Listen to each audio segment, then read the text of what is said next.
Saudara sekalian, pada malam hari ini kita masuk ke dalam bagian kitab Rut ya, di dalam pembahasan kita, khususnya dari buku Work Matters, dari R. Paul Stevens ini. Nah, kita sampai kepada bagian kitab Rut. Nah, untuk itu mari kita membuka dulu bab yang kedua. Kitab Rut ini hanya terdiri dari 3 bab. Kita mewakili, karena kita tidak mungkin membaca semuanya ya, saya kira. So kita mewakilinya dengan membaca bagian bab yang kedua saja. Saya bacakan bab yang kedua ini, ayat yang pertama sampai dengan ayat ke-23. Naomi itu mempunyai seorang sanak dari pihak suaminya, seorang yang kaya raya dari kaum Elimelek, namanya Boas. Maka Rut, perempuan Moab itu, berkata kepada Naomi, "Biarkanlah aku pergi ke ladang memungut bulir-bulir jelai di belakang orang yang murah hati kepadaku." Dan saud Naomi kepadanya, "Pergilah anakku."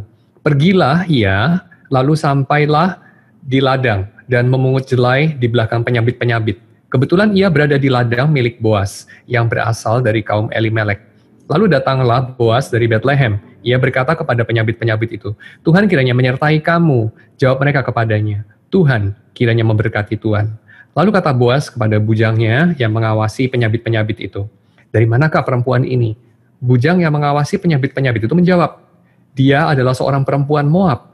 Dia pulang bersama-sama dengan Naomi dari daerah Moab. Tadi ia berkata, izinkanlah kiranya aku memungut dan mengumpulkan jelai dari antara berkas-berkas jelai ini di belakang penyabit-penyabit. Begitulah ia datang dan terus sibuk dari pagi sampai sekarang, dan seketika pun ia tidak berhenti."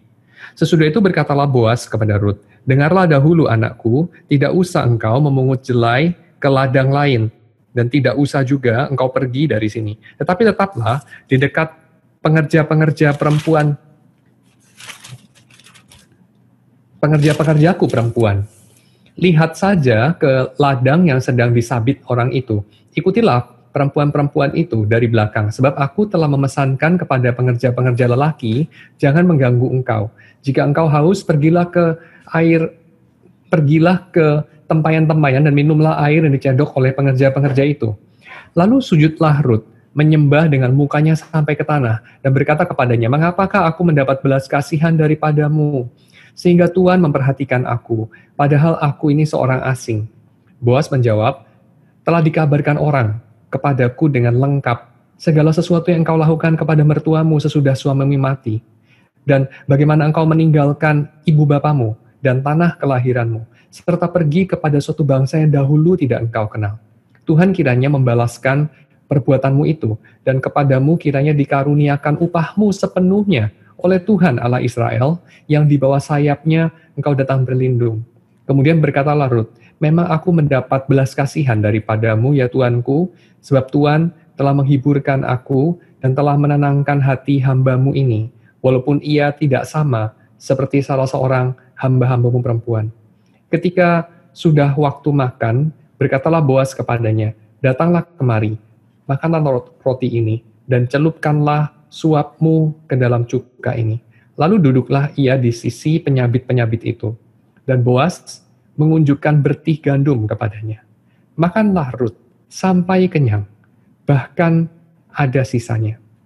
Setelah ia bangun untuk memungut pula, maka Boas memerintahkan kepada pengerja-pengerjanya, "Dari antara berkas-berkas itu pun ia boleh memungut. Janganlah ia diganggu. Bahkan haruslah kamu dengan sengaja menarik sedikit-sedikit dari onggokan jelai itu untuk dia dan meninggalkannya supaya dipungutnya. Janganlah berlaku kasar terhadap dia." Maka ia memungut di ladang sampai petang. Lalu ia mengirik yang dipungutnya itu dan ada kira-kira seeva jelai banyaknya. Diangkatnya lah itu, lalu masuklah ia ke kota.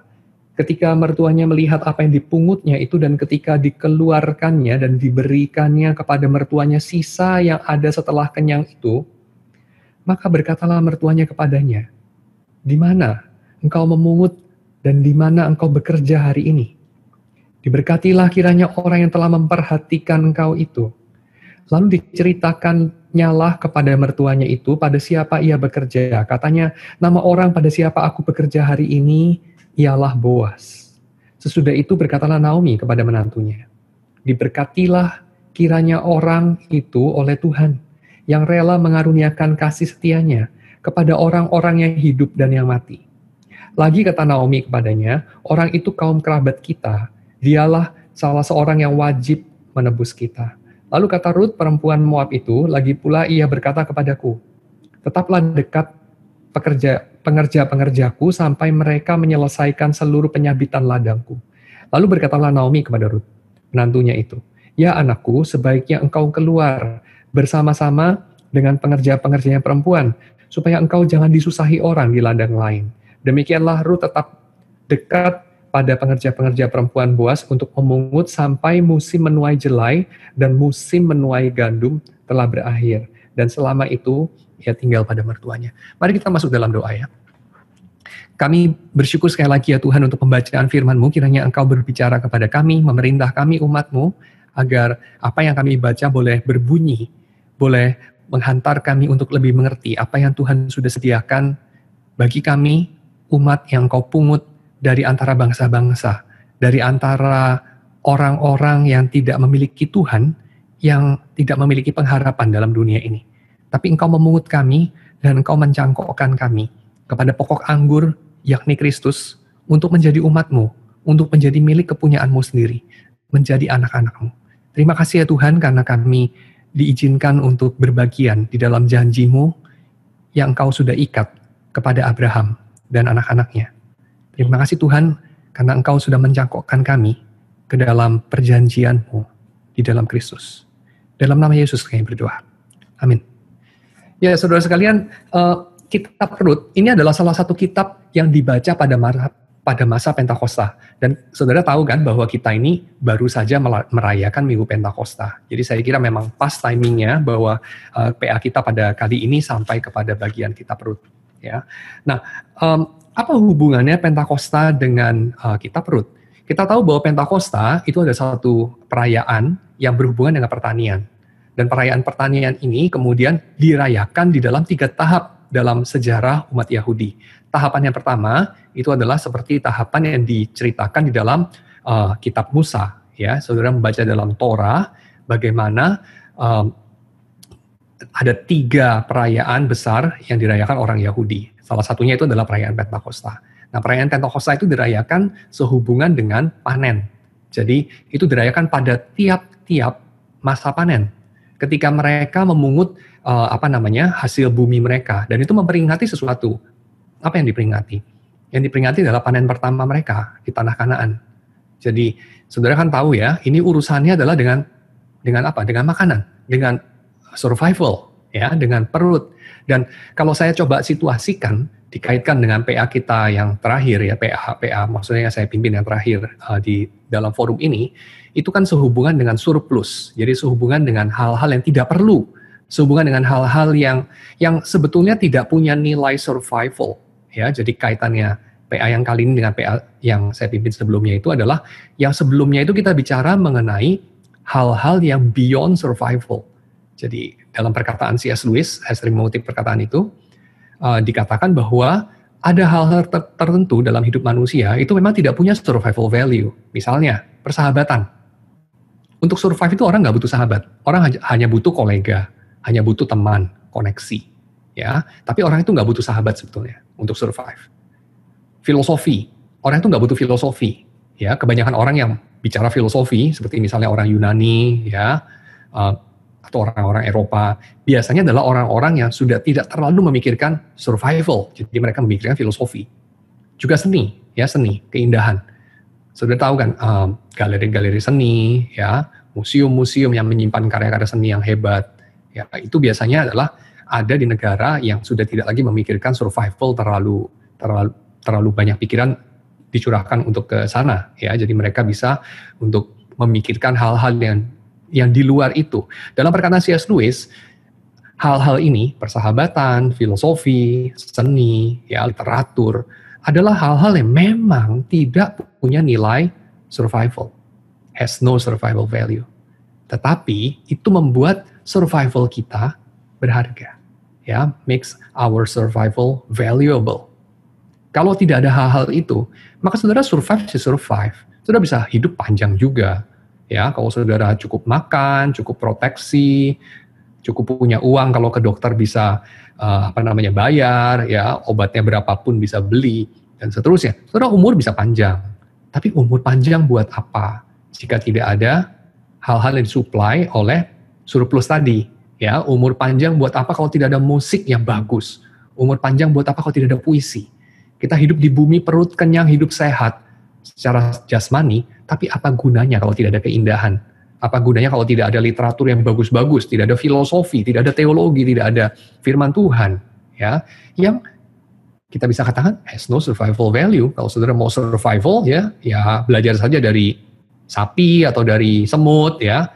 Kan semut atau sapi kan tidak belajar filosofi, tidak bikin karya seni, tidak bikin syair, ya, puisi atau bikin tulisan-tulisan yang bagus-bagus, tidak, ya, karena memang tidak dibutuhkan untuk survival. Nah, pada hari ini kita masuk kepada sisi yang lain. Jadi kalau sisi yang kemarin itu adalah sisi surplusnya saya angkat, hidup manusia bukan hanya sisi survival, tapi pada hari ini kita akan masuk kepada satu sisi, yaitu hidup manusia juga terdiri atas survival.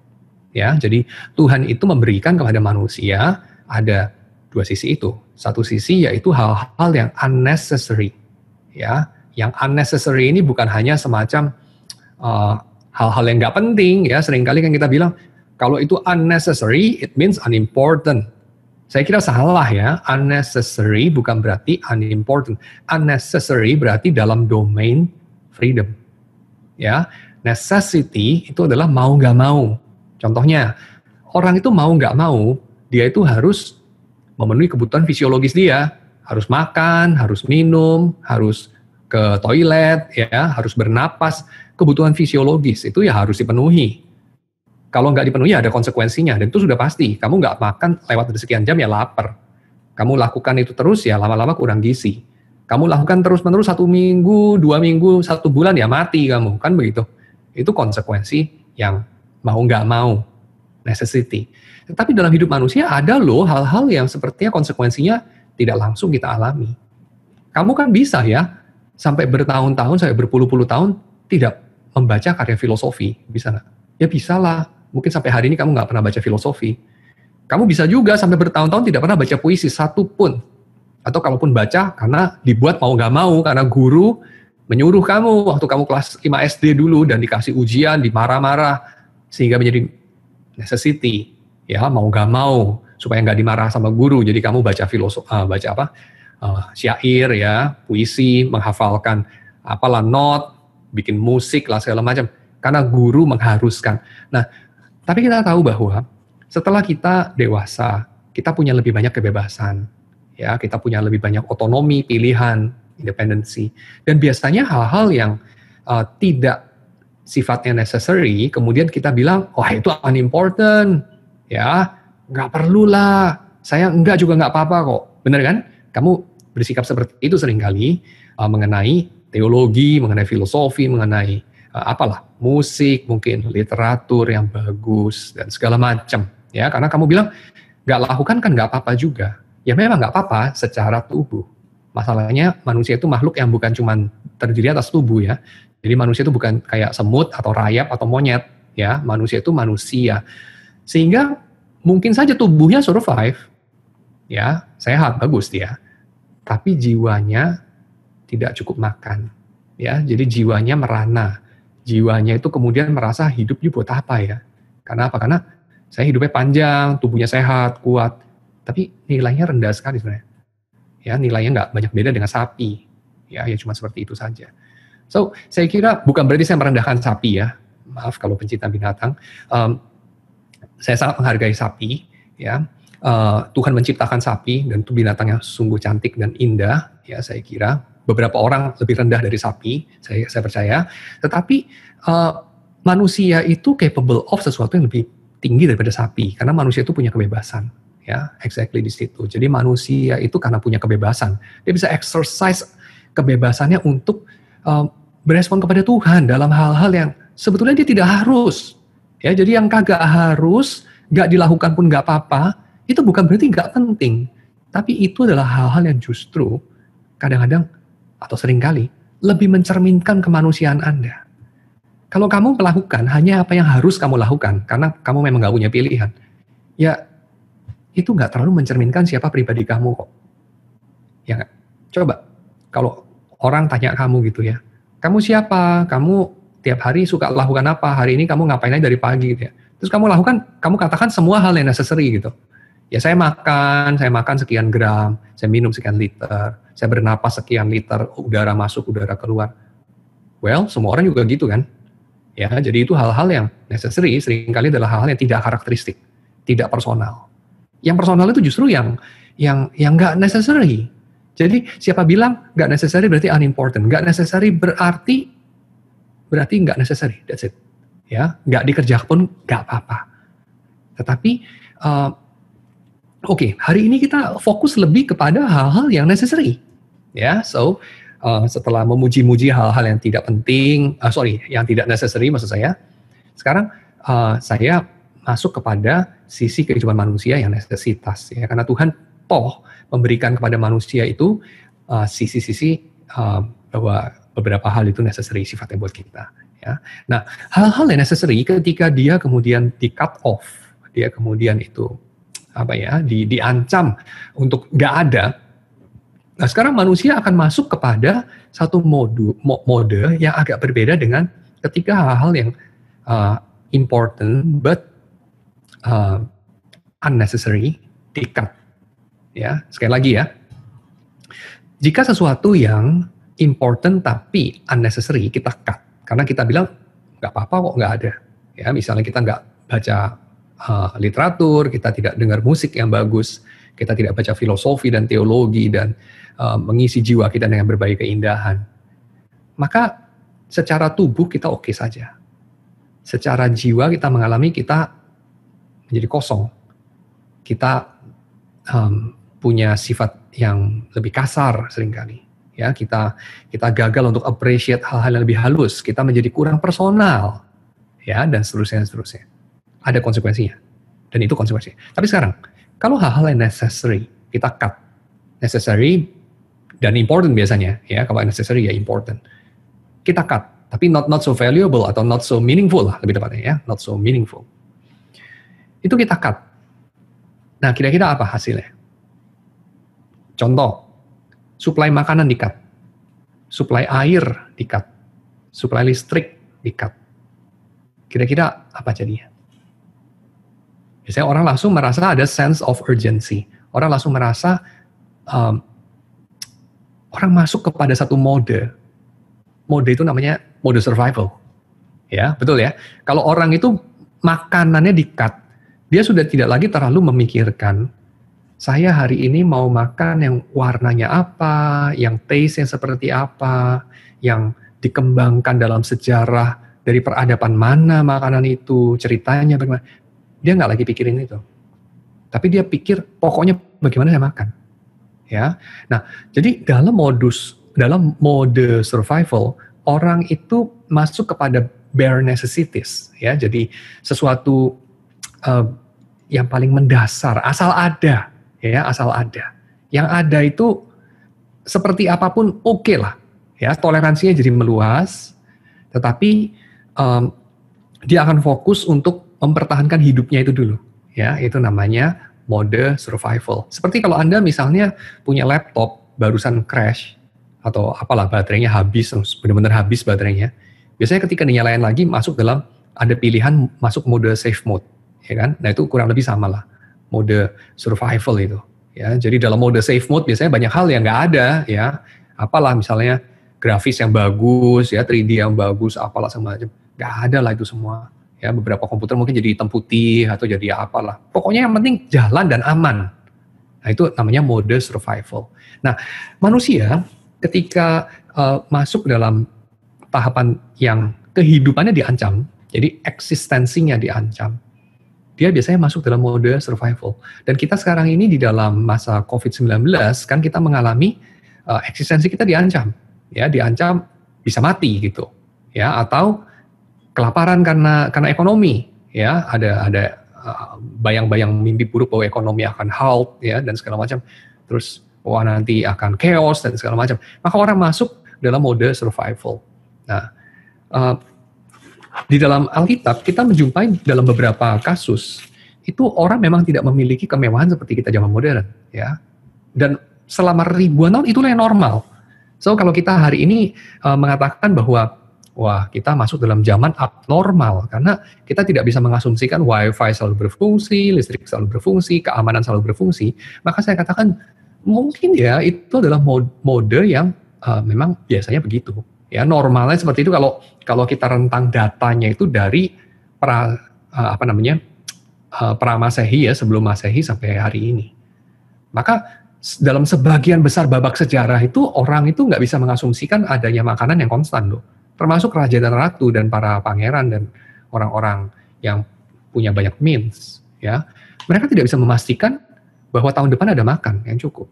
Tapi kita selama 200 tahun belakangan ini karena wonder dari sains dan teknologi, kita bisa memastikan itu.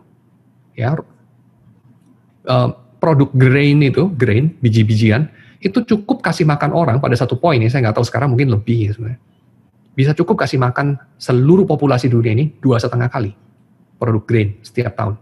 Ya, cuman memang kebanyakan dikasih makan ke sapi karena kita suka makan daging kan. Ya, sapi kita kasih makan hasil bulir-bulir kita punya grain. Ya. So anyway, poin saya adalah di dalam Alkitab ada banyak babak di mana terjadi mereka masuk dalam mode survival karena kurang makan, ya entah karena belalang datang, entah karena kekeringan, entah seperti zaman Elia ya dan segala macam. Dan pada zaman Rut terjadi seperti itu, ya mereka masuk mode survival karena ada kelaparan di Israel. Lalu pergilah seorang dari Bethlehem ke tanah Moab. Dan ini ironi, karena Bethlehem itu, istilah itu artinya adalah rumah roti. Ya, Bayit Lehem. Jadi itu adalah rumah roti. Tempat di mana ada banyak makanan mestinya. Tetapi di sana ada kelaparan. Lalu kemudian seorang laki-laki, it's a nobody lah. Ya, cuma seorang laki-laki disebutkan. Namanya Elimelek. Mewakili orang biasa-biasa saja lah, bukan anak raja, bukan apa ya. Nah, lalu dia pergi ke daerah Moab just untuk survive. Karena dia sudah tidak lagi pikir soal misalnya apa ya. Di Moab itu kan orang menyembah dewa Chemosh. Nanti cari gereja di mana atau cari sinagog di mana ya. Kan nanti jauh ke bait suci dan belum ada bait suci ya itu hari kayaknya. Dan segala macam. So, itu gak kepikir ya. Nanti di Moab itu anakmu mau menikah sama siapa ya? Abraham saja itu kan mau menikahkan anaknya harus pergi cari istri di kampung dan segala macam. Kan nanti jauh dan segala macam. Dia nggak pikir lah. Karena dia pikir apa? Ini kelaparan gitu. Kalau saya terus di Israel ya saya mungkin bisa mati. Ya anak saya bisa kurang gizi dan segala macam. Jadi ya mau nggak mau gitu. Kita harus cari tempat di mana ada makanan. Dan mau nggak maunya mendaratkan dia di Moab. Ya, dan Moab itu negeri yang menyembah dewa Chemosh. Chemosh itu tukang menerima persembahan anak-anak. Saya sering menceritakan mengenai dewa Chemosh ya. Ini dewa dari bangsa Moab yang digambarkan tangannya terbuka, lalu perutnya itu ada rongganya, dibikin dari perunggu, besar dia patungnya. Lalu kemudian patungnya lebih tinggi dari manusia, gitu ya, besar, dia duduk, kepalanya kepala anjing atau kepala serigala gitu. Lalu kemudian mereka akan mempersembahkan bayi, ya anak mereka di tangan si dewa itu. Tapi sebelumnya di perutnya dewa itu dikasih kayu-kayu terus dibakar dulu. Jadi nanti tangannya si dewa itu merah, membara, terus si bayi itu taruh di situ gitu, masih hidup ya. Jadi nyes gitu ya, hot plate gitu. So itu sesuatu peradaban yang mengerikan, sedemikian mengerikan sehingga Tuhannya orang Israel yang biasanya itu sangat ramah dan open ya terhadap segala bangsa. So Tuhannya orang Israel itu ya memang kita katakan tidak kompromis. Jadi Yahweh itu mengatakan ya dewa-dewa asing itu nanti khususnya pada zaman nabi-nabi, dewa-dewa asing itu ya nothing ya, itu kebodohan kok mereka itu menyembah kayu dan perunggu. Kan Yesaya mengolok-olok itu ya, kamu menghangatkan badan pakai kayu, kayunya nyisa, kamu ukir-ukir jadi dewa, terus kamu sembah-sembah dewa itu. Bodoh sekali ya. Mereka punya mulut nggak bisa ngomong, punya kaki nggak bisa jalan ya dan segala macam. Kok kamu sembah-sembah? Oke. Tapi pada zaman Musa khususnya di dalam Torah itu ada semacam bukan adaptasi mungkin ya, tapi ada semacam Tuhan itu masuk ke dalam realitas politeisme yang memang mau tidak mau Tuhan masuk ke sana, seperti Tuhan masuk ke dalam dunia berdosa begitu. Dan dia menghampiri kita pada tempat kita. Ya, dalam hal ini dia menghampiri bangsa-bangsa di sekeliling Israel dalam tempat mereka. Dan dalam hal itu dia mengatakan, ya memang mesti dia menunjukkan bagaimana Yahweh itu Tuhan yang berbeda daripada Tuhan yang bangsa-bangsa. Ya, Tuhan yang Abraham itu Tuhan yang setia, bisa diandalkan, mengatasi segala langit, ya, menciptakan seluruh dunia. Tidak seperti Tuhan bangsa-bangsa yang sepertinya masih bisa dimanipulasi pakai mantra, ya, masih tidak bisa terlalu secure, tidak maha kuasa Tuhan yang bangsa-bangsa itu. Ya betul. Tetapi, kamu tahu nggak bahwa hukuman mati yang diberikan untuk penyembahan berhala dalam zaman Musa, itu tidak dinyatakan kepada orang-orang asing. Jadi, kalau orang Israel itu menyembah kepada dewa-dewa asing, mereka bikin berhala, disembah-sembah dan semacam, mereka dihukum mati. Tapi kalau itu bangsa-bangsa lain, tidak. Dan kita tahu ada banyak bangsa-bangsa asing yang tinggal bersama dengan orang Israel. Kalau mereka menyembah sesuai agama mereka, nggak apa-apa. Tetapi ada satu praktik yang walaupun itu orang asing, orang Moab misalnya tinggal di tengah Israel, mempraktikannya, pada zaman Musa pun, hukumannya hukuman mati. Kamu tahu itu praktik apa? Praktik mempersembahkan anak kepada Molok. Ya, so ini sesuatu yang mau menyatakan bahwa ketika Elimelek itu orang Bethlehem, Yehuda, dia pergi ke Moab, ke tanah yang menyembah dewa Molok, itu sesuatu yang menandai mungkin kelaparan di Israel begitu berat. Ya, itu menandai dia sudah sangat masuk dalam mode survival yang dalam sekali. Ya, sudah betul-betul itu dia terpaksa banget. Dia nggak punya banyak pilihan. Jadi dia masuk ke tanah yang sebegitu gelap. Ya, so ini bukan hanya orang Moab tinggal di tengah Israel, bukan hanya orang Israel berperang sama Moab, tapi ini orang Israel berdiam di tanah Moab. Kamu bisa bayangkan, ya, dia jadi imigran di sana. Dia memohon belas kasihan orang Moab lah. Dia mengandalkan hospitality dari orang Moab. Ya, so kemudian dia tinggal di sana dan cukup lama dia tinggal di sana karena sampai anaknya cukup besar untuk menikah. Ya, sampai cukup lama sehingga suami itu bahkan sudah mati, Elimelek, dan bahkan kedua anak itu pun mati kemudian. Tapi indikasinya memang kedua anak itu mati agak muda, ya, karena Orpa dan Ruth itu masih cukup muda ketika mereka kemudian kehilangan suami-suami mereka. Nah, oke, itu sedikit background. Lalu kita tahu Naomi itu mendengar bahwa di tanah Bethlehem, di tanah Israel itu ada hujan lagi, sudah subur lagi. Jadi dia memutuskan untuk pulang kampung, ya. Dan waktu dia pulang kampung, menarik di sini, dua janda yang tersisa, menantu dia, memutuskan untuk ikut. Dan ini sesuatu yang tidak lazim digambarkan, ya. Jadi itu memang dengan sengaja saya kira mau kasih hints, ada satu peristiwa yang luar biasa. Kenapa? Karena mereka itu perempuan Moab. Ya, mereka itu perempuan Moab. Kita tahu bahwa perempuan-perempuan asing itu digambarkan tidak menyenangkan bagi mertua-mertua mereka. Kita tahu ya, perempuan asing, mertua, ring a bell, itu ada di dalam cerita apa? Ada dalam cerita siapa? Ada dalam cerita Ribka dengan dua istri daripada dua istri daripada Esau. Ya, dua istri daripada Esau. Esau itu menikah dengan perempuan-perempuan asing. Dan itu menyakitkan hati baik Ribka maupun Ishak. Dan di sini perempuan-perempuan asing itu bukan menyakitkan hati daripada Naomi, tetapi menghiburkan hati Naomi. Mereka setia kepada Naomi.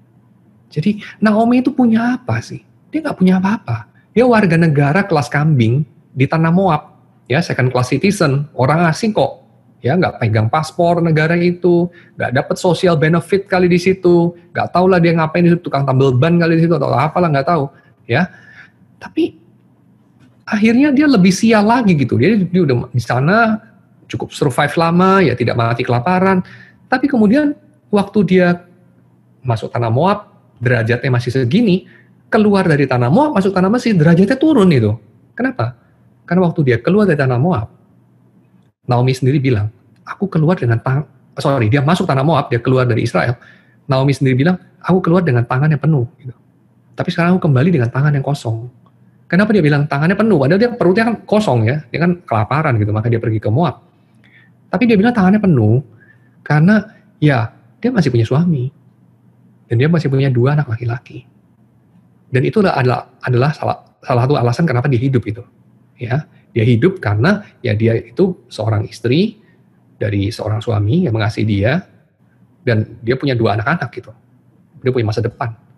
Tapi sekarang dia kembali ke Israel, ya perutnya penuh sih, tetap hidup sih, survive. Tapi semacam apa gunanya aku hidup gitu? Karena tangan yang maha kuasa itu menekan aku dengan berat. Ya, karena suaminya diambil, ya 2 anak laki-lakinya diambil. Tetapi ada sesuatu yang Tuhan sediakan buat dia, yang dia tidak lihat sih, sehingga dia bilang tangan dia kosong gitu. Dan yang Tuhan sediakan salah satunya adalah Orpa dan Ruth. Ya, Orpa itu menyertai dia walaupun Naomi itu tidak menawarkan apapun dan sepertinya tidak bisa kasih apapun ya, karena stok anak laki-laki dia habis kan, 2 habis sudah, mati 2. Ya, Naomi sendiri bilang, kalau aku malam ini menikah, ya punya anak laki-laki, masa kamu tunggu sampai anak itu besar, masih 17 tahun lagi, 20 tahun lagi, nggak mungkin kan? Ya udah pulang aja, kamu ke rumah orang tuamu masing-masing, masa depanmu masih panjang nak.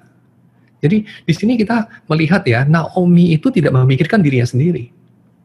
Walaupun dia sudah kehilangan segala-galanya, tapi dia masih memikirkan, ini mantu-mantuku ini masih muda, ikut aku ke Israel. Jadi apa mereka? Karena aku ke Israel tuh masuk dalam kehidupan jadi gembel.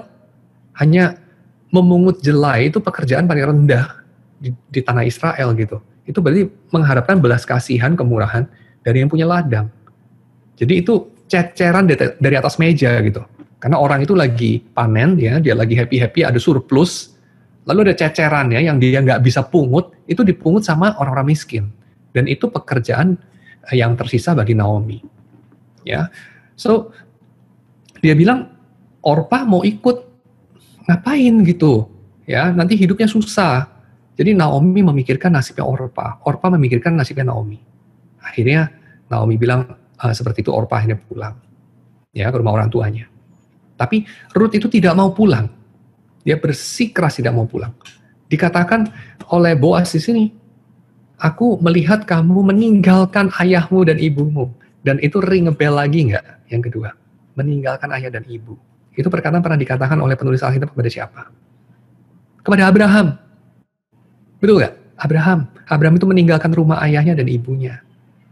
Dan Ruth itu meninggalkan rumah ayahnya dan ibunya untuk mengikuti mertuanya ke negeri yang dia tidak tahu, sama seperti Abraham.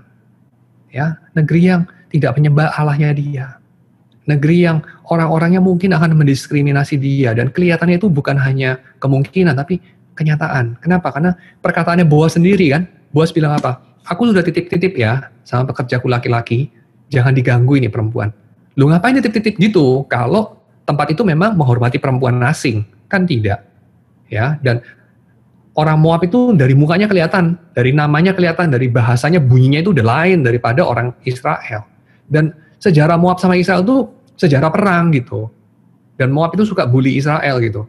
Sekarang ini perempuan Moab, posisinya rendah lagi, bukan tuan tanah, ya, orang yang bisa membela dirinya sendiri gitu, bukan. Jadi pengemis gitu di situ. Kamu bisa bayangkan ya, memohon belas kasihan. Dan masih muda lagi. Itu resep jadi apa? Ya, posisi kamu membutuhkan makan, kamu secara hukum lemah karena kamu orang asing, lalu kamu perempuan, masih muda. Itu resep jadi apa? Resep kamu dimanfaatkan laki-laki, dan Boaz tahu itu. Ya, sehingga dia titip sama pekerjaannya laki-laki. tolong ya, diperhatikan orang ini, dilindungi, ya. So, si Ruth itu, dia punya masa depan yang lebih bahaya kalau dia mengikuti mertuanya itu ke tanah Israel. Dan kita jangan berhayal kayak Ruth itu baca Alkitab mungkin ya, terus dia mungkin kebayang-bayang negeri yang dia akan pergi kayak apa dan segala macam. Karena apa? Karena suami-suami mereka itu orang pragmatis kok. Menikah sama perempuan Moab gitu loh. Ya, jadi kamu bisa expect apa? Mereka laki-laki saleh, pergi ke tanah Moab untuk menginjili, jadi misionaris. Ya enggak lah, itu cari duit aja kok.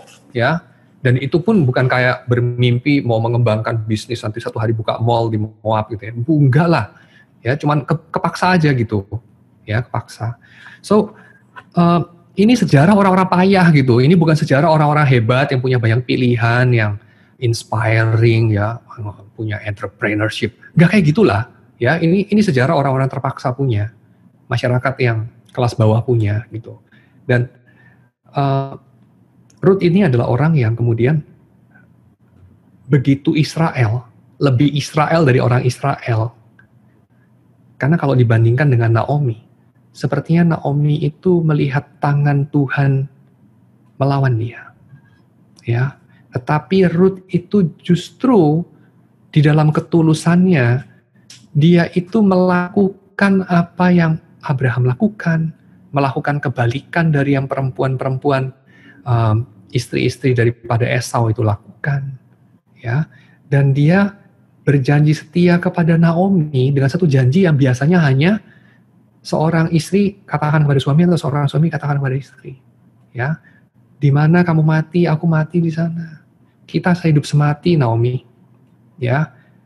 Aku sudah ikut kamu pada hari-hari yang menyenangkan. Anakmu masih hidup. Sekarang hari-hari yang gelap, aku sama kamu juga. Sampai kita mati sama-sama. So, wow, bahkan dia mengatakan Allahmu itu Allahku juga. Padahal dia itu nggak pernah ikut Allahnya Naomi kan. Dia nggak tahu juga Allahnya Naomi bakal ngapain sama dia. Yang dia tahu Allah itu kayak apa? Kayak Chemosh. Ya. Dan Allah kayak Chemosh itu kayak apa? Allah yang hanya demanding aja gitu. Kamu kasih saya anak kamu, saya makan anak kamu, mati nih, gosong jadi daging panggang. Tapi ya sudah, apakah aku akan mengabulkan permintaanmu? Ya kalau aku ingatlah, kalau aku senang lah. Allah yang semaunya sendiri. Tapi begitu maha kuasa, sehingga kita itu ya bisa apa? Kita hanya manusia saja kok. Kita bisa apa sama Chemosh gitu. Ya. Tetapi umatnya Chemosh sekarang itu bisa mengatakan kepada Naomi, Allahmu itu Allahku gitu. Dia padahal nggak tahu Allahnya Israel itu kayak apa dan apakah mau terima dia. Tapi dia akan lihat bahwa dia menjadi tangan daripada Allahnya Israel untuk menghiburkan seorang yang sudah patah arang seperti Naomi dan menjadi saksi bagi kemurahan dan cara-cara hidup yang murah hati itu bagaimana bisa menghadirkan shalom di bumi ini. Nanti kita lihat ya. Kemudian kita lihat pada bagian berikutnya, mereka sampai, lalu kemudian di sana Ruth itu yang berinisiatif berkata kepada Naomi, biarkanlah aku pergi ke ladang memungut bulir-bulir jelai di belakang orang yang murah hati kepadaku. Jadi itu adalah sesuatu praktik yang memang legalisasi ya, jadi dikodifikasi dalam hukum Musa. Musa memang memberikan ruang untuk itu. Jadi orang-orang itu pada idealnya semua punya tanah, ya, karena kan Yosua membagi-bagi tanah kemudian ya. Jadi semua keluarga itu punya tanah, punya means of production. Ya, tidak ada proletar pada hari itu, karena semua orang itu punya means of production, tidak punya proletar. Ya, proletar itu adalah tidak punya means of production. Tetapi, ya namanya ekonomi ya, pasti ada yang kemudian kehilangan means of production. Karena berhutang, karena entahlah hidup mewah-mewah kali, malas kali, atau bencana kali, entahlah ya namanya ekonomi. Jadi pasti ada orang yang kemudian menjual segala harta miliknya, dan bahkan menjual dirinya karena hutang, itu pasti ada kemudian. Dan ya itu yang kemudian di-reset ya menjadi nol lagi setiap 50 tahun dalam tahun Jubili dalam dalam kodeksnya Musa ya. Nah, oke. So dalam kodeksnya Musa itu ada ruang untuk kecelakaan ekonomi ini. Jadi orang-orang yang kalah, orang-orang yang kehilangan means of production, ya, cuma bisa ngemis atau cuma bisa jadi buruh, terus mereka tuh ngapain? Nah, dalam sistem masyarakat yang digariskan oleh Tuhan lewat Musa, itu adalah mereka memang wajib, sifatnya wajib untuk diberikan social welfare. Ya, mereka wajib diberikan social welfare oleh orang-orang ini, orang-orang yang punya tanah ini. Ya, dan itu sesuatu yang kemudian juga ternyata bergantung kepada mereka juga. Jadi social welfare bukan kayak dibungkus pakai daun emas, diletakkan di atas piring perak, diantar ke rumah mereka, terus mereka masih ogah-ogahan nerimanya gitu. Enggak kayak gitu, ya. Tapi mereka diberikan keleluasaan untuk bekerja, dan mereka boleh memungut. Tapi apa yang mereka pungut akan berbanding lurus dengan pertama kemurahan hati dari yang punya tanah, kedua kerajinan mereka memungut, of course, ya, karena kalau mereka mengutnya males-males ya dapatnya dikit pasti. Ya, dan kita tahu bahwa Ruth itu memungut dengan rajin. Dan dia memungut di tanah orang yang murah hati sama dia. Boas ini melihat, tadinya dia tidak tahu siapa itu si Ruth itu, ya. Dan dia sudah langsung bereaksi, yaitu dia mengizinkan si perempuan itu untuk memungut di sana, ya. Sampai kemudian dia mengetahui siapakah si Ruth itu, ya. Baru kemudian dia lebih lagi memberikan kemurahan kepada perempuan itu, ya. Dan kemurahannya itu kita bisa lihat di dalam proteksi. Satu, tadi saya sudah sebutkan mengenai proteksi. Lalu kedua, dia memberikan instruksi kepada si pegawai-pegawai dia untuk sedikit-sedikit mencabut dari tumpukan jelai itu supaya Ruth itu dapat lebih banyak. Dan yang ketiga, dia memberikan kepada Ruth itu kedudukan sosial, ya, penghormatan. Dia memberikan kepada Ruth itu satu social standing. Dengan gestur apa? Dengan gestur dia memberikan bertih gandum kepada si Ruth, lalu kemudian mengunjukkan cuka untuk si Ruth itu mencelupkan roti dia itu ke cuka itu. Dan kamu tahu, nggak perlu dibahas lah ya kenapa kok roti dicelup cuka dan segala macam ya. Cuma poinnya itu adalah gestur itu mengharuskan si Boas itu pakai cangkir yang sama dengan cangkir yang dia pakai untuk celupin dia punya roti gitu. Ya, ini cangkir yang dia pakai itu rotinya si Ruth dicelupin situ juga gitu. Dicocol di cocolan sambal yang sama gitu. Dan itu adalah gestur yang menyatakan egalitarianisme, ya. Jadi kayak perkataan dalam Mazmur ya, orang yang makan roti semeja sama aku, mengangkat tumitnya melawan aku. Jadi itu orang yang setara sama aku, kawanku gitu ya. Aku punya fellow. Jadi dia di meja makan, kalau kamu mencelupkan rotimu pada cuka yang sama yang ditawarkan si tuan rumah, itu berarti kamu adalah fellow daripada si tuan rumah. Ya. Nah, Ruth itu jadi bukan hanya diisi perutnya, ya. Ruth itu juga bukan hanya dikasih proteksi security, tapi Ruth itu dikasih social standing, ya. Diberikan muka dia, karena dia memang tidak punya muka sebagai orang Moab di tengah orang Israel. Tapi dengan gesturnya Boas, dia diberikan itu, ya. Lalu kemudian setelah itu dia tidak bermalas-malasan juga, dia terus meneruskan pekerjaannya sampai musim menuai jelai itu berakhir, ya. Lalu kemudian kita tahu musim menuai jelai berakhir diakhiri dengan pengirikan, ya. Jadi setelah semua dipanen, maka jelai itu harus dipisahkan dari kulitnya, ya. Dan biasanya itu adalah hari-hari pesta karena mereka merayakan hari-hari yang pekerjaannya lebih sedikit. So biasanya itu festif sifatnya, ya, selebratif bulan-bulan itu, minggu-minggu itu, dan mereka akan merayakan kemurahan Tuhan di sana. Dan kita tahu kemudian dalam kitab Ruth ini dirayakan dengan apa? Dengan si Boas itu melakukan kewajibannya, ya, yang diingatkan oleh Ruth itu. Dan dia kemudian mengatakan sesuatu yang menarik ya di sini, yaitu apa? Yaitu dia mengatakan, tapi masih ada orang yang lebih dekat dengan keluarganya Elimelek ketimbang aku. Jadi ini mau menyatakan bahwa mungkin ada kecurigaan kita waktu membaca kitab ini, jangan-jangan si Ruth itu cantik banget gitu ya, jadi kayak si Boaz itu sebenarnya playboy gitu, dia ada udang di balik batu gitu kan, yang mentang-mentang cakep gitu kan, kalau itu si Ruth itu gendut ya, bibirnya doer kali, terus apalah bau lagi badannya ya.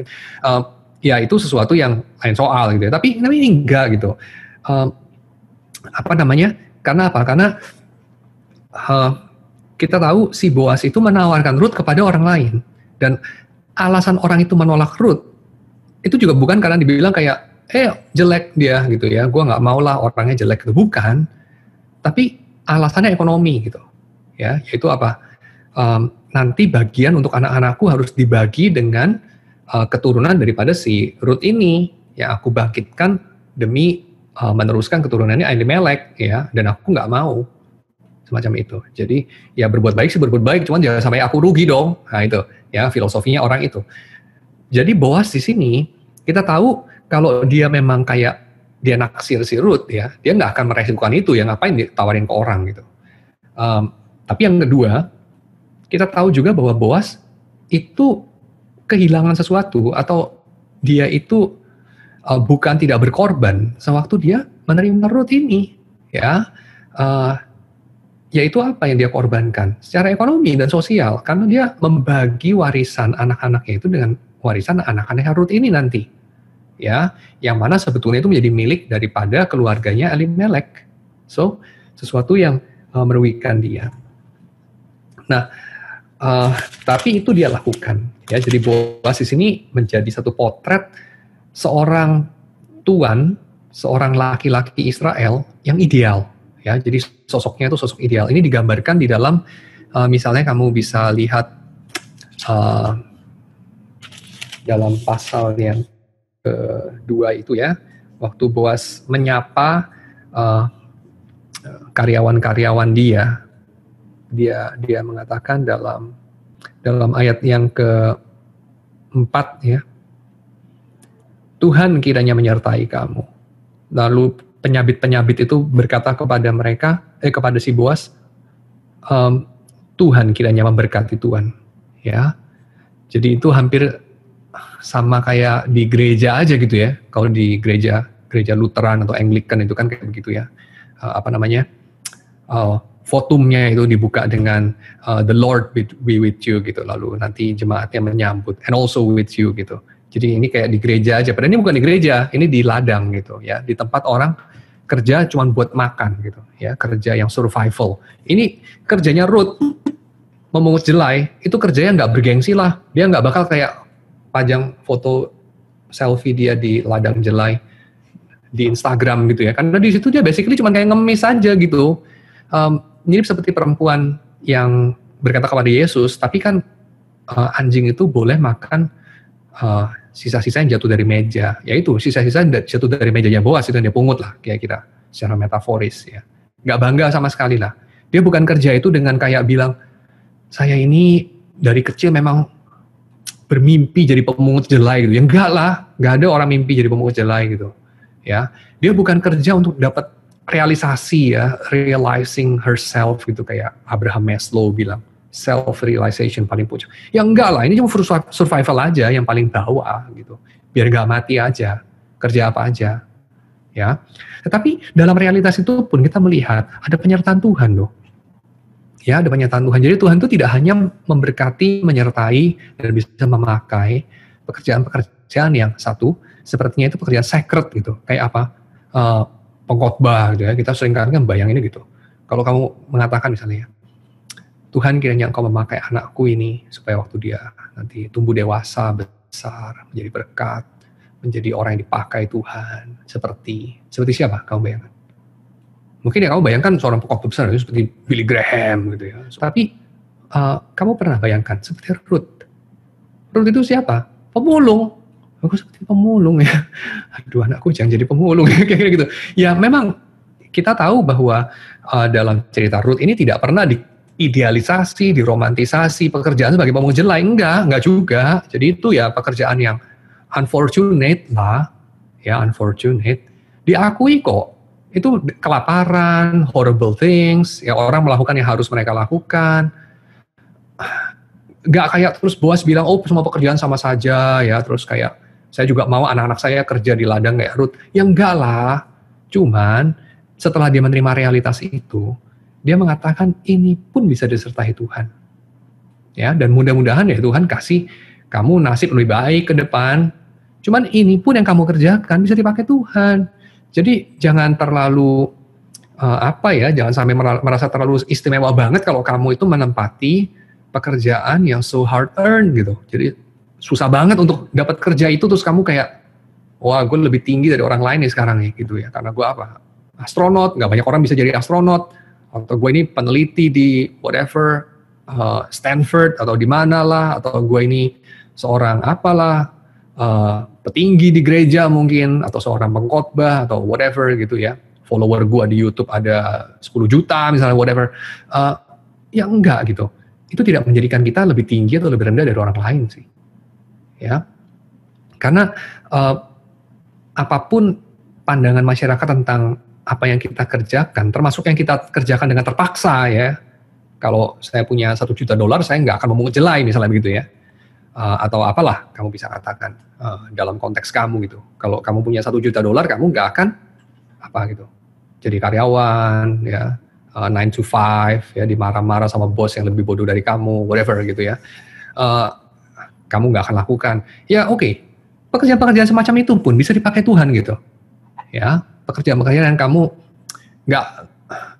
nggak menemukan kepuasan batin dalam melakukannya. Ya, tapi itu pun bisa dipakai Tuhan. Dan dipakai Tuhan dengan cara apa? Pada kasusnya Ruth, dengan cara dia itu melakukannya demi cinta, ya. Jadi bukan apa yang dia lakukan, tapi dia melakukannya demi apa gitu.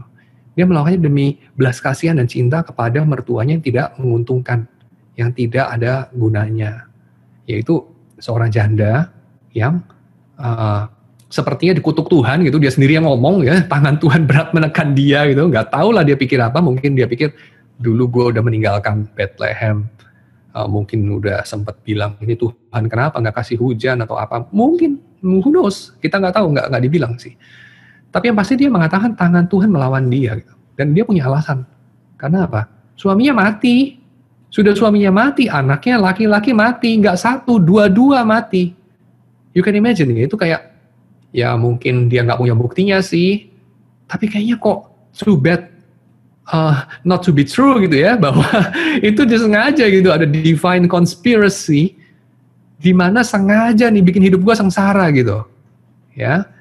Jadi you can imagine seorang perempuan yang pahit seperti itu, kemudian ada seorang Ruth yang menyertai karena kasihan sama perempuan itu, dan kemudian dia ya bekerja keras dari pagi sampai malam, beresiko untuk dilecehkan, ya hina mungkin, dianiaya mungkin, nggak tahu lah, di ladang itu, tapi dia berjumpa dengan kemurahan di sana. Ya, Ruth itu berjumpa dengan kemurahan dari seorang Boaz. Dan kemudian di sini kita bisa melihat dari sejak awal ya, Naomi itu memikirkan Ruth, walaupun dalam kepahitan hidupnya dia memikirkan Ruth, masa depan Ruth. Dan Ruth memikirkan Naomi. Dan Boaz itu tidak memikirkan dirinya sendiri. Dia tidak memikirkan seperti rekan dia itu ya, keturunan dia nanti akan kurang, warisannya dan seterusnya, tidak. Tapi dia memikirkan nasibnya Ruth, nasibnya Elimelek yang sudah mati itu, karena Naomi tadi bilang apa? Orang itu terpujilah ya Tuhan, karena orang itu memikirkan dan memberikan belas kasihan kepada kita yang masih hidup dan yang sudah mati. Ya, jadi Boaz itu memikirkan juga nasib Elimelek ya, Elimelek yang anak laki-lakinya dua-dua mati, itu dia tanahnya habis gitu ya, dia namanya habis ya, dia tidak punya bagian dalam sejarah Israel. Lalu Boaz bilang, kewajiban saya untuk saya meneruskan ya, dan itu dia lakukan walaupun Ruth itu ya tidak cantik-cantik amat kelihatannya ya, dan segala macam. tapi dia melakukan kewajiban dia. So di dalam cara ini kita kemudian melihat bagaimana Tuhan itu bekerja juga lewat hal-hal yang tidak diwarnai dengan kebebasan, ya, diwarnai bahkan dengan keterpaksaan yang tidak menyenangkan. Hal-hal yang kita kerjakan walaupun artinya itu sedikit banget, ya. Orang itu tidak menikmati lah memungut jelai di ladang orang lain hanya demi mengisi perut. Meaningnya apa gitu, ya? Dan dia mengakui itu.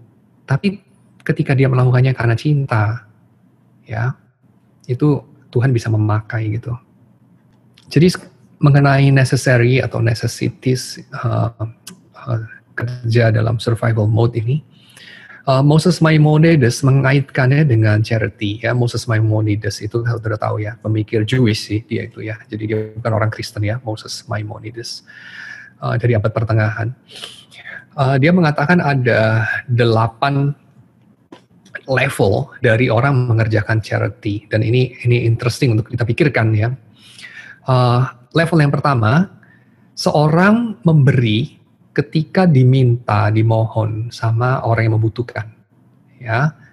Jadi udah dimohon-mohon, udah dibikin jadi malu mungkin, terus dia memberi, itu level 1. Level 2 lebih tinggi, yaitu dia memberi walaupun nggak diminta, tetapi dengan sedih gitu, dia memberi dengan gerutu, ya. Lu ini gimana sih, ada orang-orang kayak lu, sehingga gue harus bagi duit gue atau jelai gue bagi lu gitu ya. Ngapain sih lu kayak begitu ya, dan seterusnya. Jadi dia memberi sih dengan spontan, tapi dia memberi tidak dengan sukacita. Itu level kedua ya. Jadi nggak perlu diminta, tapi dia sudah memberi. Level 3, dia memberi dengan sukacita. Jadi dia happy dia memberinya. Ya, tetapi dia memberinya kurang. Jadi dia memberinya dengan happy, tapi dia memberinya tidak banyak, tidak seperti yang seharusnya. Ya, kurang sedikit. Level keempat, dia memberi tanpa diminta, ya, dengan sukacita, memberi dengan cukup, tetapi dia memberi langsung kepada orang yang memerlukan itu. Sehingga orang yang memerlukan itu tahu siapa yang memberi, dan dia tahu kepada siapa dia memberi. Sehingga secara implisit ya, di masa depan nanti ada hutang piutang secara sosial. Walaupun tentu dibilang, enggak, no string attached ya, no string attached. Tapi lu tahu gue tahu lu gitu. Ya, itu pada akhirnya pasti ada string attached juga gitu. Ya, dan relasinya relasi yang kurang baik.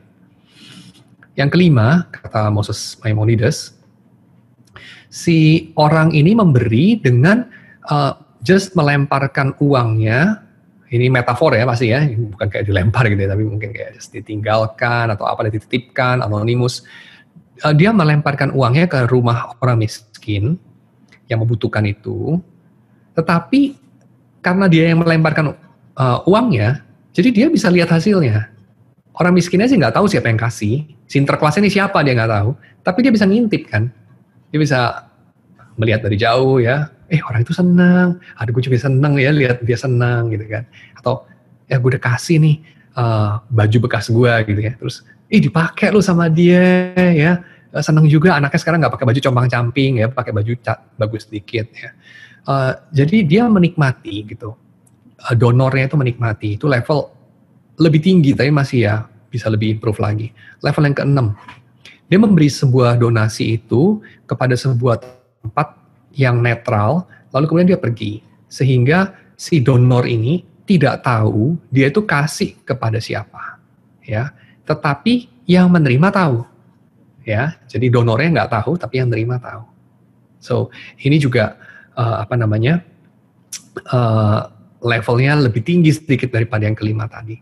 Yang ketujuh, dia memberi dengan anonim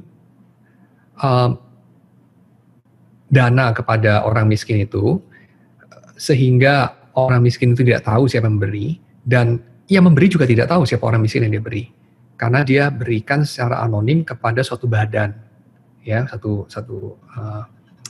satu tempat yang netral yang mengatur dana itu entah kemana dia juga tidak tahu, ya. Tentu ini bisa disalahgunakan sama badan itu sendiri ya, tentu ya, kita mengatakan nanti dikorupsi, nanti dipakai buat gedein dia punya office, ya bisa aja ya.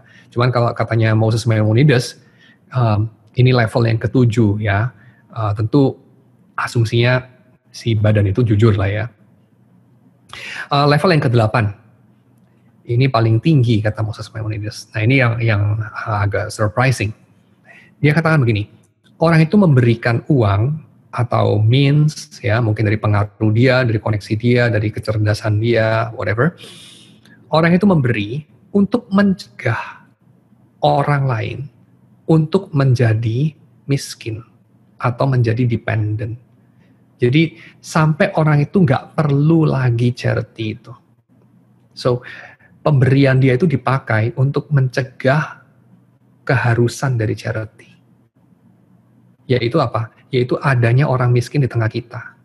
Dia memberi sampai nggak perlu ada orang miskin lagi. Dengan cara apa ini? Ya dengan cara menyediakan pekerjaan, mengajari orang-orang itu bagaimana bisa menawarkan sesuatu kepada masyarakat ya dengan bekerja atau berbisnis atau setup bisnis bagi orang-orang itu yang dia tolong ya. Banyaklah caranya. Sehingga tidak lagi diperlukan charity itu atau dirinya sendiri itu nggak diperlukan. Dan dengan demikian ada dua catatan tambahan, yaitu yang pertama, si miskin itu tidak perlu merasa malu. Si miskin itu tidak perlu merasa dia menerima sesuatu merugikan sesuatu, dia itu parasit gitu ya. Filmnya baru menang Oscar gitu ya, Parasite. Dia nggak perlu jadi parasite gitu. Karena apa? Karena masyarakatnya adil. Seperti yang dikatakan Lao Tzu bukan? Bahwa dalam masyarakat yang baik, kalau orang itu miskin, dia harus malu. Tapi kalau masyarakat itu buruk, kemudian orang itu kaya raya, dia harus malu, kata Lao Tzu. Ya, so saya kira kalau masyarakat adil, baik, itu memang mestinya tidak ada alasan orang itu jadi miskin gitu.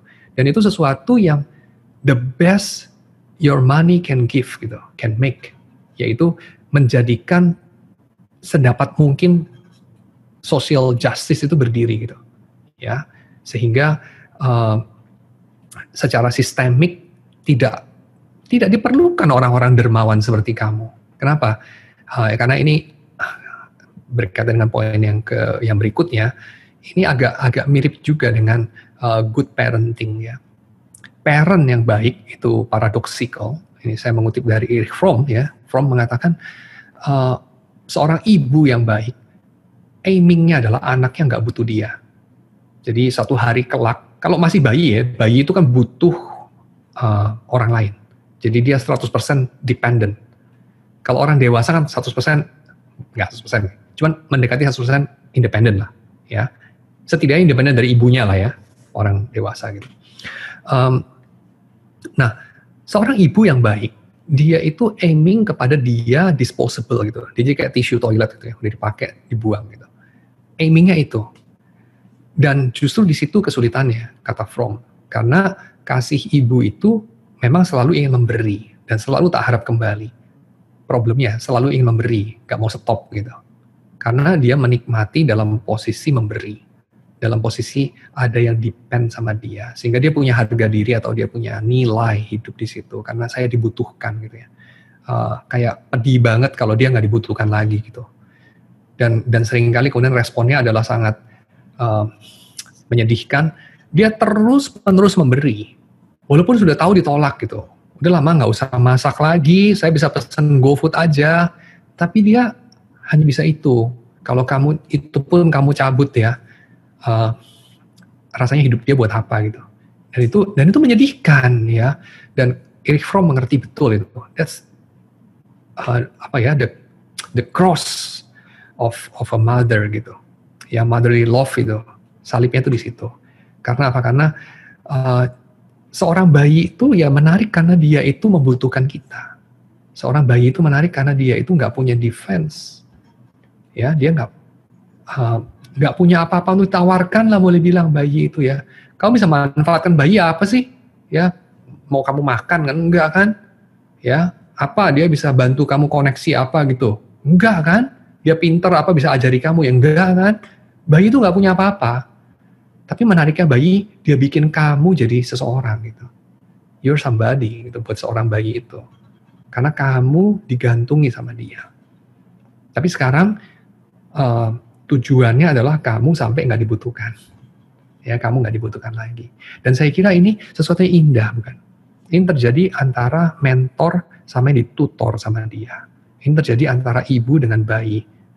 Barangkali juga ya, antara dosen teologi sama mahasiswa teologi.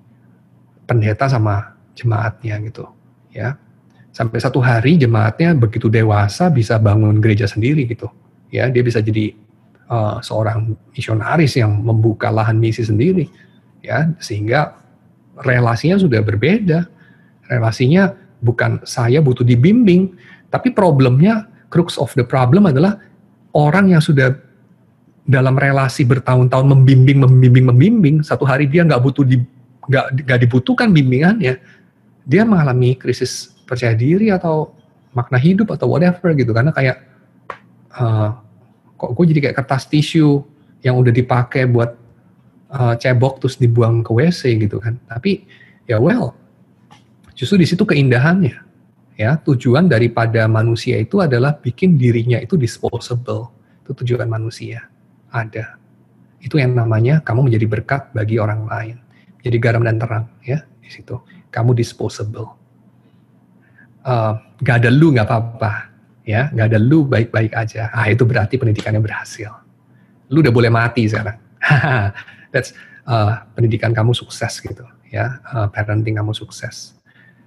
Parenting kamu gagal kalau pada hari kamu mati anakmu kelimpungan, aduh papa bayar listrik itu di mana ya kita simpen nomornya gitu ya, bayar PBB, aduh itu kertasnya di mana ya, nomor rumah kita bayar PBB caranya gimana ya, anakmu nggak tahu apa-apa gitu, semua tergantung sama kamu gitu ya, dan di situ harga diri kamu tuh sampai satu hari kamu mati gitu, terus anakmu musnah juga karena kamu mati gitu. Wah, itu pendidikanmu gagal banget gitu ya.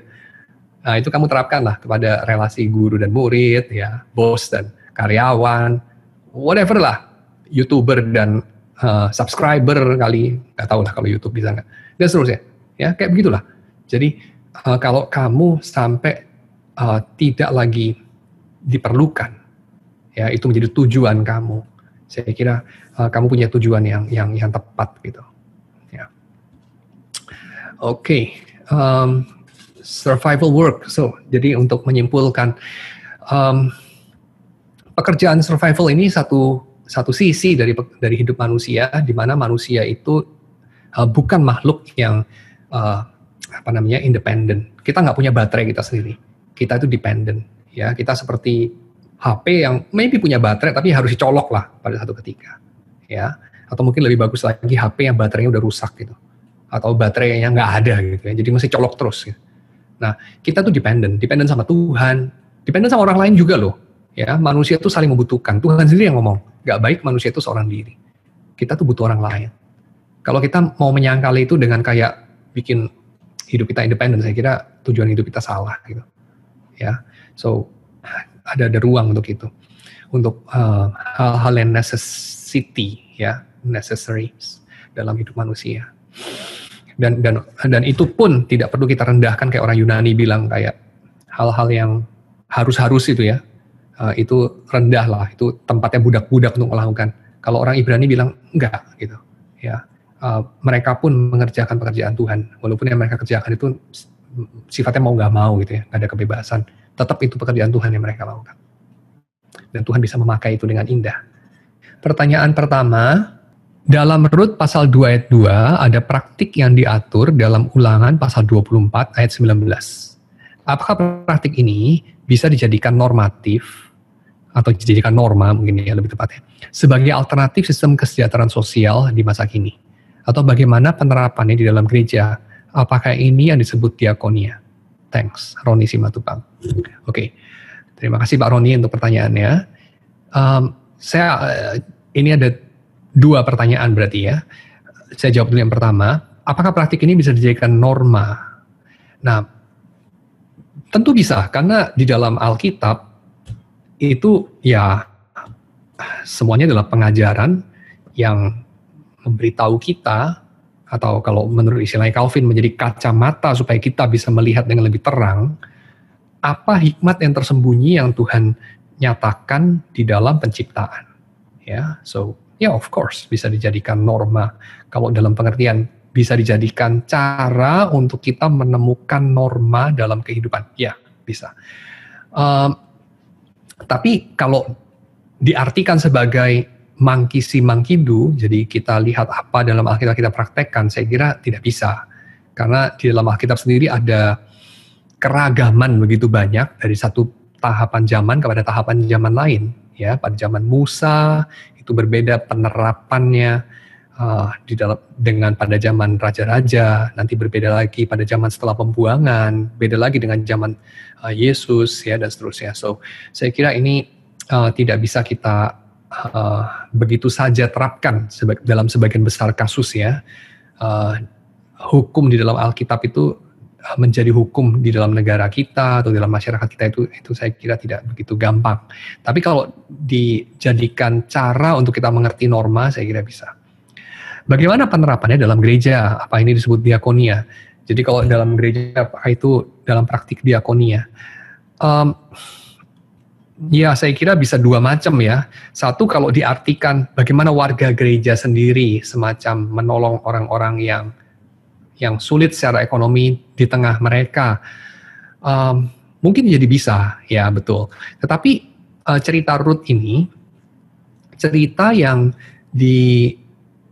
dibikin dalam setting itu di luar bait suci, di luar kemah pertemuan, ya. Jadi itu bukan kayak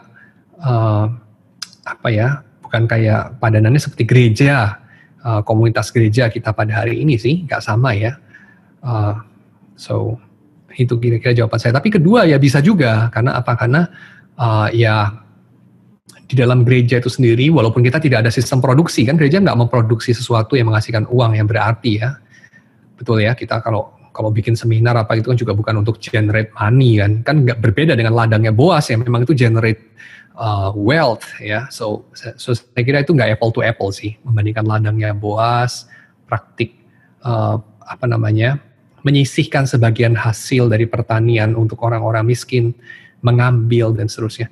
Dengan ekonomi dalam gereja itu agak beda sih saya kira, ya. Kalau gereja itu mungkin padanannya seperti bait suci atau kemah pertemuan Musa, ya, so agak-agak beda saya kira. Ya tidak bisa terlalu apple to apple. Tapi dan diakonia gereja itu biasanya ditujukan keluar sih, ya, keluar daripada gereja itu sendiri. So itulah kira-kira saya kira Pak Roni bisa kembangkan sendiri nanti. Oke, pertanyaan kedua. Ruth perempuan Moab menikah dengan orang Israel, padahal orang Israel tidak boleh menikah dengan orang Moab, Amon, dan bangsa kafir lain. Loh, terus pertanyaannya mana? Nomor 3, Ruth taat instruksi mertuanya yang menyuruh ke tempat Boas dan tidur dengan Boas dan minta dilamar oleh Boas. Bagaimana pendapat Pak Yadi? Terima kasih. Loh, yang kamu tadi bilang itu kan Alkitab, ya. Pendapat saya, ya, menurut saya itu firman Tuhan. So, ya, tapi ya, again, bukan monkey see, monkey do, ya. So, kamu jangan terus pergi ke rumah orang yang kamu pikir bisa menebus kamu, lalu kamu nginep di rumahnya, ya, terus minta dilamar, ya. Saya kira itu nggak kayak gitu sih cara bekerjanya, ya. Tapi kita bisa melihat di sini, setelah kita clear dengan itu tadi, ya, bahwa ini bukan untuk ditiru-tiru gitu, ya. Tapi kita bisa melihatnya sesuai dengan perspektif si narator sih. Jadi kunci dalam membaca Alkitab itu bukan kayak kita sendiri menjudge apa yang kita bisa ambil, apa yang nggak bisa gitu. Perspektif mana yang benar, mana yang salah gitu. Terus kita sendiri judge itu, nggak bisa. Kita mesti ikutin naratornya itu ngelihatnya gimana. Ya, karena perspektif narator itu yang kita bisa katakan mewakili apa yang Tuhan ingin ajarkan kepada umat gitu. Ya, perspektif narator. Dan narator di situ tidak judge, misalnya Ruth ini perempuan murahan macam apa, dia datang ke tempat Boas minta dilamar, ya itu nggak di highlight itu. Tapi memang ada di highlight, Boas bilang apa? Ruth, mendingan kamu pergi, tapi perginya itu jangan terlalu siang gitu, karena jangan sampai orang tahu kok ada perempuan di tempat pengirikan.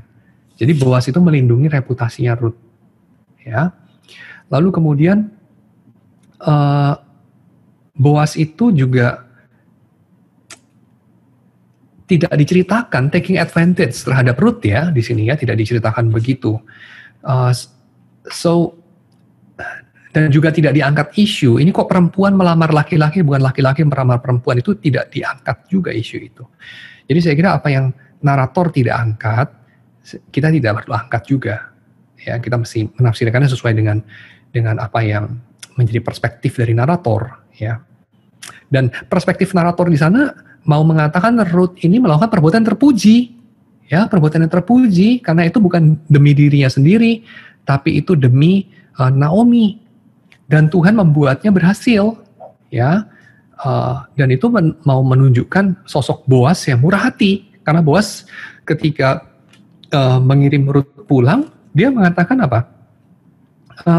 Berikan selendang yang kau pakai, tadahkan itu, lalu ditadahkan selendang itu dan ditakar 6 takar jelai ke dalam selendang itu, ya dikasih bekal itu begitu banyak bagi si Ruth dan Naomi.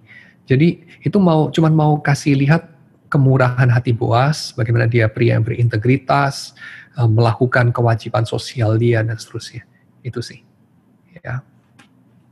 Lalu mungkin mengomentari yang kedua ya, perempuan Moab menikah dengan orang Israel, padahal orang Israel tidak boleh menikah dengan orang Moab, Amon dan bangsa kafir. Ya kita masih ingat dalam cerita Ruth ini survival mode ya. Dan kedua ini pada zaman para hakim memerintah. Dan pada zaman para hakim memerintah itu orang melakukan apa yang mereka pandang baik ya.